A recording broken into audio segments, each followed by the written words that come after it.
Bonjour messieurs, mesdames, merci de vous joindre à nous pour ces nouveaux numéros de votre émission sur la chaise. L'Assemblée nationale a adopté le mercredi 17 novembre en première lecture le projet de loi portant prorogation de l'état des sièges au Nord Kivu et à Ituri, consécutive pour la 12e fois consécutive que les élus du peuple se livrent à cet exercice. Et pour en parler aujourd'hui dans cette émission sur la chaise, nous recevons le député provincial élu de Butembo, Promesse Matofali, à qui nous disons bonjour et merci de répondre à notre invitation sur la chaise. Merci beaucoup. Nous sommes aussi très heureux d'être présents et de discuter avec vous par rapport au sujet de l'état des sièges. Et pour la 12e fois, les députés nationaux au niveau de l'Assemblée nationale ont prorogé l'état des sièges en province du Nord Kivu et de l'Ituri. Nous parlons de la province du Nord Kivu. Comment vous avez accueilli cette 12e prorogation, pourtant décriée par vous, députés provinciaux en congé? Bon, merci beaucoup. C'est que nous continuons à regretter puisque nous sommes maintenant à la 12e prorogation de l'état des sièges avec un résultat vraiment qui ne satisfait pas. Et vous savez, ça fait plus d'une fois qu'au niveau provincial, nous avons rendu des déclarations. Nous avons été en audience avec le Premier ministre et nous avions donné notre point de vue par rapport à l'état des sièges. Et on continue à regretter parce que la situation reste presque la même chose sur terrain, malgré qu'on est en train de proroger tous les jours l'état des sièges. À un certain moment, les députés nationaux du Nord Kivu et de l'Ituri ont suspendu leur participation dans le plénière portant prorogation de l'état des sièges. Est-ce que c'était peut-être une petite solution pour montrer au président de la République que l'état des sièges était déjà un échec? Oui, merci. Je pense que même le président de la République, en soi, il doit être aussi conscient qu'il y a un problème au sein de la stratégie adaptée dans les provinces du Nord et de l'Ituri. Le président de la République doit être conscient, il sait que vraiment il y a des choses qui ne volent pas et il veut vraiment trouver une solution. Mais comment est-ce qu'il va trouver la solution? Est-ce que c'est pour proroger l'état des sièges dans son état actuel ou il y a une solution qui doit être prise? Bon, je ne sais pas. Dans tous les cas, nous, on continue à montrer que ça ne va pas et c'est tout le monde qui comprend aujourd'hui que c'est un échec cuisant. Malgré que nous l'avions dit avant, nous avons démontré avant, il y avait des éléments que nous avons prouvés. On a envoyé aux députés nationaux, on a envoyé aux sénateurs, on a envoyé au président de la République, au Premier ministre. Et c'est tout le monde qui comprend aujourd'hui que l'état des sièges a des problèmes. Mais comment résoudre la question? En tout cas, il y a des stratégies que nous avons données et que nous continuons à proposer jusqu'à aujourd'hui. Et de par vos analyses honorables, pourquoi l'état des sièges aujourd'hui est un échec? Parce que quand on proclamait cet état des sièges, on pensait que c'était une solution pour mettre fin à des guerres en répétition connues en province du Nord Kivu et à Ituri.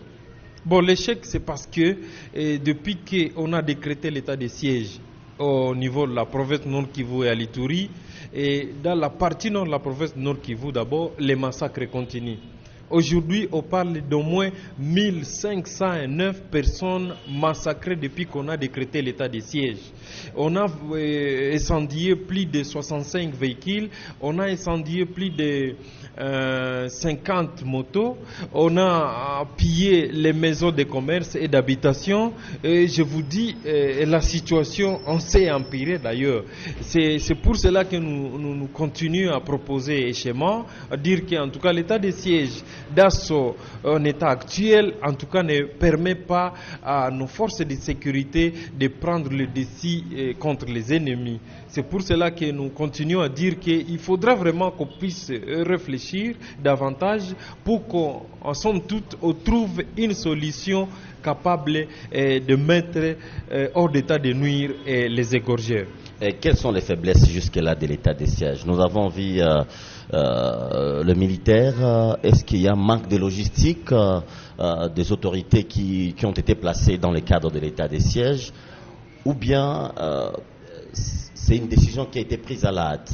Merci beaucoup. Vous savez d'abord, ce qui est sûr, c'est que les problèmes se trouvent en sein de l'armée, puisque quand le président de la République était à Bunia, lui-même a reconnu qu'il y a l'affairisme au sein de l'armée, il y a l'infiltration au sein de l'armée, il y a un problème d'effectifs au sein de l'armée.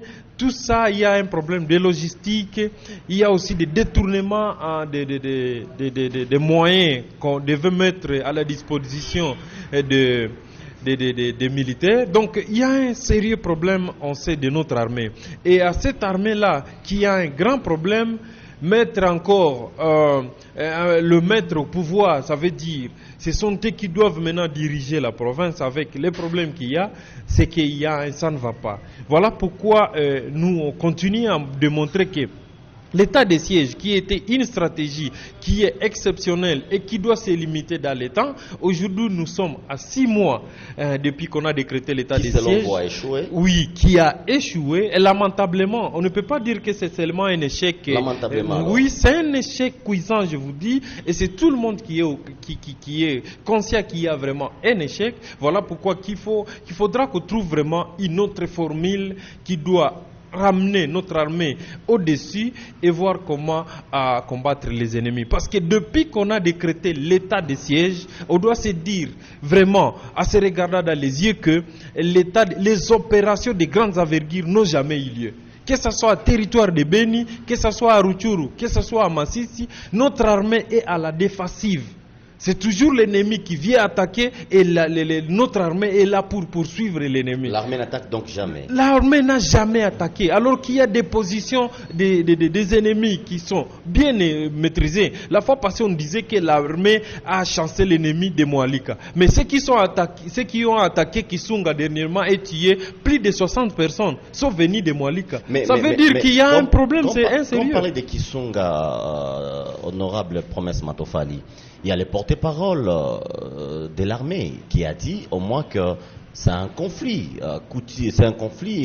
du pouvoir coutumier qui est à la base aujourd'hui de ces attaques à Kisunga. Mais c'est ce que nous vous disons, que ça c'est chercher à justifier quelque chose qui est arrivé. Je vous dis, un conflit foncier qui tue plus de 60 personnes dans un hôpital, est-ce que ça se comprend? Est-ce que les conflits coutumiers se règlent à l'hôpital de Kisunga? Quand on a incendié un centre de santé, tuer les malades qui sont là-bas. Est-ce que ces malades-là appartiennent à une famille qui est au pouvoir ou qui est opposée au pouvoir? Non, il ne faut pas se laisser attraper par des discours comme ça qui éloignent la solution. C'est pour cela que je pense qu'il faudrait vraiment qu'on trouve une solution par rapport à ce qui se passe à territoire de Beni, à territoire d'Irumu, à territoire de Mambasa et à territoire de Djougou, en province et de l'Ituri. Parce que ce qui est normal, c'est que c'est un échec. Alors l'armée cherche à justifier ce qui se passe maintenant. Alors qu'en 6 mois, ce qui est sûr, c'est qu'ils ont échoué à pacifier Beni, ils ont échoué à mettre fin au massacre, ils ont échoué à mettre la sécurité partout à province Nord Kivu. Et quand vous parlez de solutions, connaissez bien cette province du Nord Kivu et tous ses contours, qu'est-ce qu'il faut proposer à la place de l'état de siège pour mettre fin à cette guerre qui tue les concitoyens du Nord Kivu? Merci beaucoup. Ce qui est important, c'est que nous continuons à remercier le chef de l'État parce qu'il a quand même fait une attention par rapport à nos 2 provinces, c'est-à-dire le Nord Kivu et l'Ituri. Et comme il veut toujours être attaché à cette province, nous croyons que pour ne pas embrayer l'armée, vous savez l'armée, notre armée qui a des problèmes en son sein, il a des problèmes d'affairisme, il a les problèmes d'effectifs, il a les problèmes de logistique, il a les problèmes des moyens. Je pense plutôt que nous devons quitter l'état de siège et migrer vers l'état d'urgence. L'état d'urgence sécuritaire. Pédagogique, l'état d'urgence pour dire... L'état d'urgence, c'est un état dans lequel qui se trouve au milieu entre l'état normal et l'état de siège. Et là, nous avons des autorités civiles qui sont toujours là-bas et les autorités militaires qui s'occupent rien que de la sécurité. Il y a toujours des mesures qui sont prises pendant l'état d'urgence, mais là il y a aussi des autorités civiles qui s'occupent de l'administration, qui s'occupent de la justice, qui s'occupent du social de la population. À l'autre côté, nous avons aussi l'armée qui s'occupe rien que de la sécurité. Et là, les droits on peut limiter. Par exemple, on dit bon, aujourd'hui il y a une zone dans laquelle qui est sécurisée, on peut encadrer, on peut faire des ciblages, par exemple, cibler quartier, on dit bon, demain nous serons dans tel quartier, ou bien on dit bon, tel monsieur-là est peut-être dangereux, on les cible, par exemple, on les met un peu à l'écart. Je dis pendant l'état d'urgence, oui, le couvre-feu, c'est normal, ça peut se faire. Mais ce qui est différent, c'est que nous aurons les autorités civiles qui seront là pour les affaires de l'administration, du social, mais aussi du développement de la province. Parce qu'aujourd'hui, vous voyez le militaire, le gouverneur militaire qui s'occupe maintenant de la fiscalité, qui s'occupe de l'administration, qui s'occupe des conflits fonciers, qui s'occupe des conflits coutumiers, qui s'occupe, il est embrayé. Donc il n'a pas le temps de se concentrer sur les opérations militaires. Non, il n'a pas le temps de se concentrer sur les opérations. C'est qui est un danger pour cet état de siège. Un danger, bien sûr. Et vous voyez les militaires presque partout aujourd'hui. Je vis un avis de passage signé par un colonel pour aller voir si tel individu a payé un impôt foncier. Et donc, ils sont embrayés maintenant par ces affaires-là, au lieu de se concentrer sur les affaires de la sécurité. Voilà pourquoi nous disons, comme les droits des citoyens sont limités pendant l'état de siège, mais pendant l'état d'urgence, tous les droits ne sont pas limités.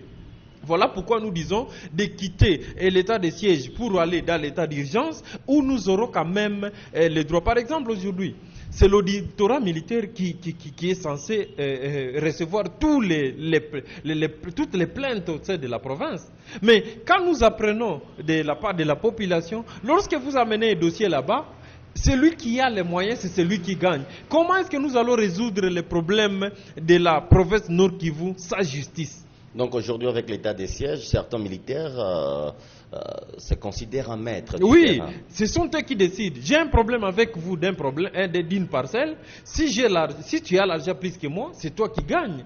Mais comment nous allons gérer? Et nous savons très bien que, quel que soit le problème de l'insécurité au niveau de la province Nord Kivu, si on a abattu par exemple un homme, vous trouvez toujours, on dit non, il y avait un conflit avec tel d'une parcelle, un conflit d'un pouvoir coutumier, ainsi de suite. Voilà pourquoi nous disons qu'il serait vraiment important et urgent qu'on puisse passer de l'état de siège à l'état d'urgence. Nous ne voulons pas qu'on puisse lever vraiment l'état d'urgence parce que tous nous sommes motivés pour qu'on mette fin à ce qui se passe à Beni, mettre fin à ce qui se passe dans la province Nord Kivu, mais nous disons aussi que c'est difficile qu'on puisse trouver une solution définitive sans la justice.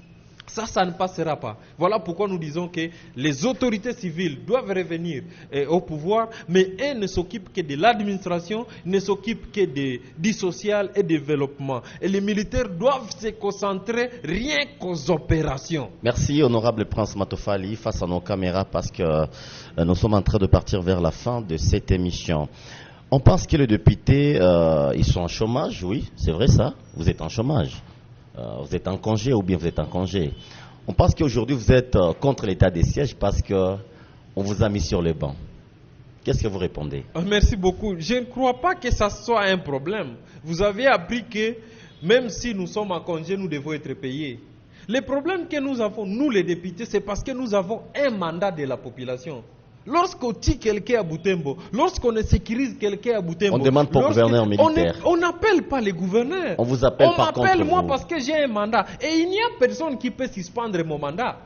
On a suspendu les activités de l'Assemblée provinciale. Mais on n'a pas suspendu mon mandat parce que le mandat est en train de courir. Mais quand vous parlez, on pense que vous êtes derrière certains groupes armés. Mais lesquels?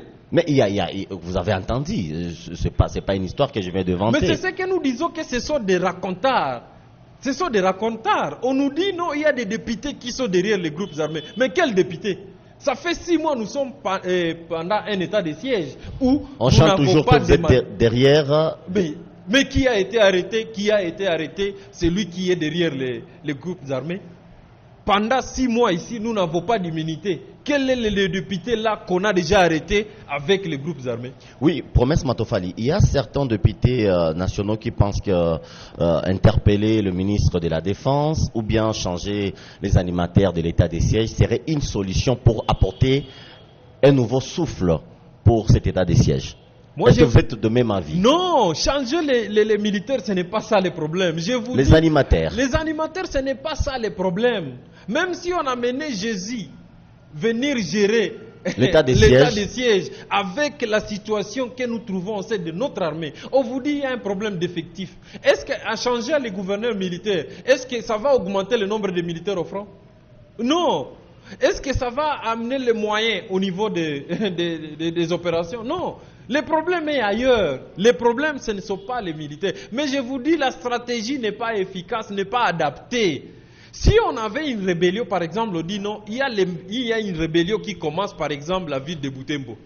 Alors là, on est en face d'un adversaire. Mais on vous dit, au niveau du territoire de Beni, Djougou et ailleurs, ce sont des groupuscules, des égorgeurs qui arrivent. Par exemple, il y a 5 qui arrivent dans un village, il y a 5 qui arrivent dans un autre village, ainsi de suite. Il faut ça. Est-ce que l'état de siège va résoudre ça? Non. Mais quand on cite certains fils de Beni d'être derrière la nébuleuse ADEF, comment vous, en tant qu'élu, vous voyez en cela, cette communication? Moi, je vous dis que ce sont des racontards. Fils de Beni ou pas, celui qui est dans la rébellion doit être parce que quand on présente aux médias, on dit il s'appelle Kakoulé, il s'appelle Kavira, il s'appelle... Alors, il faut coller le nom à cet ADEF.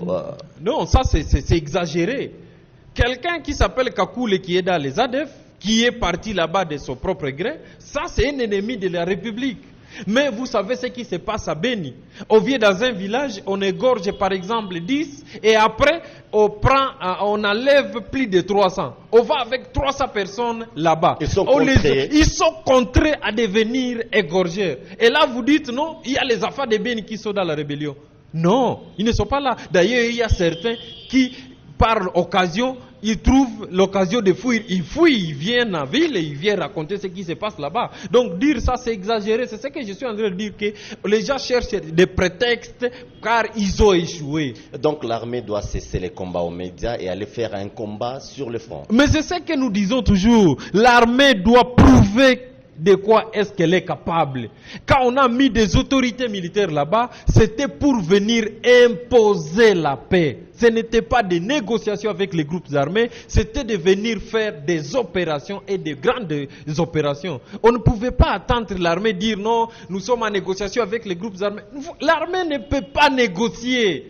Ça, c'était notre travail, nous, en tant qu'autorités civiles. Nous pouvons négocier, sensibiliser les gens à venir, ainsi de suite. Ça, nous pouvons. Laissez-nous cette tâche-là. Merci. Mais l'armée doit frapper. Merci. C'est ça le rôle de l'armée. Quel est votre dernier message par rapport à cette émission? Un message au président de la République. En tout cas, notre message au président de la République, c'est de lui demander de quitter l'état de siège à l'état d'urgence sécuritaire pour permettre à l'armée d'être efficace et de se concentrer rien que pour aux opérations au niveau de Beni, au niveau d'Irumu, au niveau de Djougou et au niveau de Mambasa. Aux députés nationaux de continuer à sécher les plénières qui proroge l'état de siège qui a lamentablement échoué.